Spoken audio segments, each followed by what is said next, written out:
其實咧係呢場賽事都有2300名觀眾左右咧係入座㗎。咁嗱，陳浩民咧就係第一次入選呢個大國腳啦。咁啊，打香港青年軍佢代表好多次㗎啦。咁但係咧最近獲得教練李沙維嘅重視啊，咁啊派佢打正選。咁另一位球員咧係馮繼志，咁啊就係國門嚟㗎嚇，國內嘅球員。咁啊經國際足協澄清咗個代表資格之後咧，馮繼志亦都上陣。咁啊基保呢個老將咧細估唔到咧，臨40歲啊都可以代表呢個叫做國家隊啦，地區嘅隊伍係比賽。嗱呢位咧就係施連奇。咁就係客軍嘅中鋒球員，咁亦都係危險人物㗎。咁佢係隊中嘅射手，咁啊食股啊靠佢嘅喎。咁另一位好波之人咧就係10號嘅高斯米啦。咁喺前線咧呢兩個球員咧聽講話配合得絲絲入扣，真唔真咧？咁啊大家要落足眼力睇睇啦。好啦，咁啊比賽咧係開始喎。咁愛沙尼亞咧來自咧東歐㗎，喺世界足協嘅排名咧就係72，咁啊比咧香港嘅第128位咧就係高好多。咁但係老實講啦，今次嚟嘅球員咧。老實講，個球隊入邊嘅陣容都未完整嘅。咁啊，即管睇下香港代表隊咧喺場熱身賽方面咧，可以咧有咩得益先。咁啊，陳志康俾咗係接近40歲嘅基保，跟住撞俾咧陳浩民啦，客軍嘅中路守將呢個皮魯查係犯規嘅。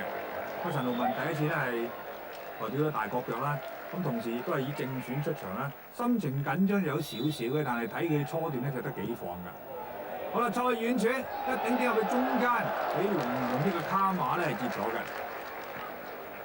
愛沙尼亞正選龍門咧就係效力咧係英國超級聯賽嘅呢個打比嘅潘武啊。咁呢個時候咧當然冇可能咧嚟東南亞踢呢場熱身賽啦。咁所以咧係卡馬就係佢哋嘅正選龍門。咁啊剛才咧頂入中路咧就係李偉文，李偉文而家咧係成功咧就由後衞咧轉型到中場啦，喺遠啦甚至喺香港隊咧打呢個位置嘅。好啦，蔣世豪一撞俾右路嘅羅繼華。想話挑過咧係呢個中堅 U 魯巴嘅，最後只係得到一個角球。好啦，咁啊睇睇啊呢個角球點啊，斬埋嚟，哎呀冚唪唥漏晒喎，哎呀撈翻埋嚟中央，黃偉德跟住基保頭槌頂埋門前，卡馬又一錘咧執咗出嚟。咁最後咧羅繼華咧就施射咧射得好高好高啊呢個波。咁第一下角球開出嚟都幾驚險啊，全部大漏咗過嚟呢邊啊。咁啊呢個咧就利沙雲啦，咁啊荷蘭籍嘅香港隊教練。好，輪到咧愛沙尼亞嘅進攻啦。咁而家見到咧就係呢個7號嘅球員啊，呢個咧舒佛咧彈埋中間，但係高斯米想去咧又唔掂啊！好啦，而家咧康仔咧攞翻個波先，俾過嚟睇定嚟腳啦，冇錯。呢個波叮一個頭好靚啊，攝埋嚟冇越位啊！陳浩民咧就係攝到位攝得好靚。果然咧係上半場嘅19分鐘咧，香港隊咧首先咧由陳浩民咧首先打開紀錄喎。呢個傳得幾靚啊，胡珠傳俾呢個長傳亦都個落點甚佳。咁佢亦都攝到個好位，喺冇越位嘅情況之下咧，突過對方嘅守衞咧就係射入呢個波㗎啦。睇睇啦，胡珠多呢個波好靚㗎。突過咗之後咧，跟住好定掃把腳咧，躺個地波咧入網1-0啦。香港隊由陳浩民咧首先打開紀錄啊！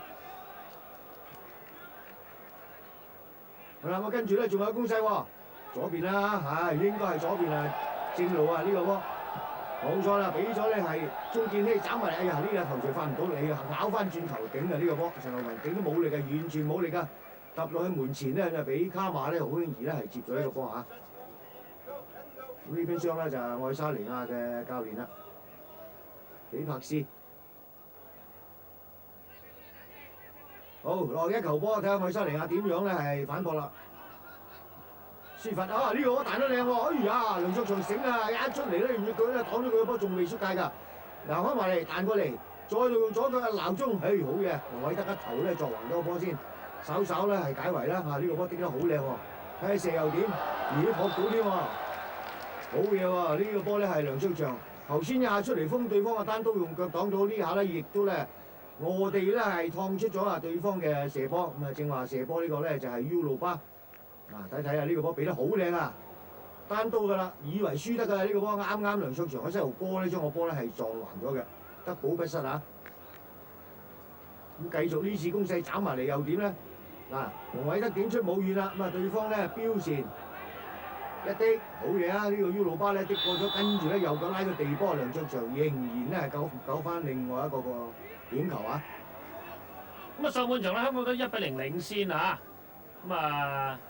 賽事咧進入下半場㗎啦。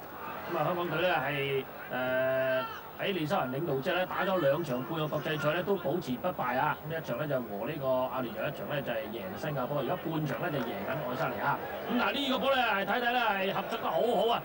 搞掂啦！咁終於咧係由呢個施連奇咧係突入，咁啊但係咧讚呢個維文喎嚇，咁啊維文咧交個波好靚啊！咁啊仲有咧另外一個有份參與嘅高斯米力都係幾個球員都合作得相當好啊！嗱，高斯米一路推啊！咁推咗個咧就俾翻阿維文，維文一級翻過嚟咧，以為佢射，佢唔係，佢見到呢個施連奇之後咧，輕輕一側俾施連奇，就突破咗咧係對方即係香港隊嘅防守球員咧，將個波輕輕送入。咁呢個波咧係3個球員咧都有份參與嘅攻勢啊！咁其實好簡單嘅啫喎，咁香港隊咧就係咁樣咧俾對方係追翻1-1平手。好啦，咁另一次嘅進攻一側落嚟又係施連奇啊！呢個波咧睇下馮繼志壓住佢㗎，咁啊避開咗。嚟個轉身快射一入，呢個波咧又竟然咁樣流入呢個遠處喎。咁啊喺下半場咧開波冇耐咧接連失2球波，咁香港隊咧由領先咁啊變成呢個落後啦。嗱，馮繼志呢個波咧其實已經壓住佢，咁馮繼志都係好腳長嘅球員啦。咁但係施連奇咧講身材唔輸蝕俾佢。嗱，大家留意啊，嗱壓埋嚟，咁施連奇一擔個位一得住啦。一避過咗啦，推落去嘅時候咧，呢個時候咧馮繼志咧就俾佢壓過咗，轉身起腳。咁啊，大家如你係作為後衞咧，你覺得呢個波馮繼志咧，其實有冇辦法唔失咧？咁啊，其實施連奇呢個波轉身咧轉得好靚啊！佢當時咧壓住呢個啦馮繼志咧，除咗係行住佢之咧，其實冇乜嘢做啦。咁在乎咧施連奇呢個轉身嘅動作做得夠唔夠完美啊？事實上咧，從呢個入球嘅角度嚟睇咧，佢做得好理想啊！咁即係責任嚟講咧，當然咧要負少少馮繼志，但係咧主要就係施連奇本身咧處理得好嘅啫。2-1，而家咧係愛沙尼亞第一度係領先啊！佢入去中間咧，亦都換入咗呢個司徒文進。司徒文進咧就係話都幾有得射能力㗎，一推過度咧諗都唔諗咧即刻起腳。咁雖然咧射高咗，但係效果都唔錯，總算都有啲咧係射門鏡頭出現嘅。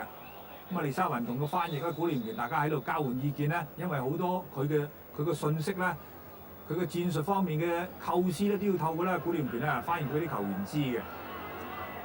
咁啊，又係咧就司徒文進話：哇，越推越過癮啊！呢個波散翻埋，散到對方嘅球員嘅身咧而改變方向。咁似乎個波就冇越過呢個白界，但係後邊入嚟嘅楊希智都照例循例舉下手話俾呢個日本籍嘅球證咧係松村和彥咧係睇睇呢個波咧會唔會過白界嘅？咁啊當然冇追及到啦。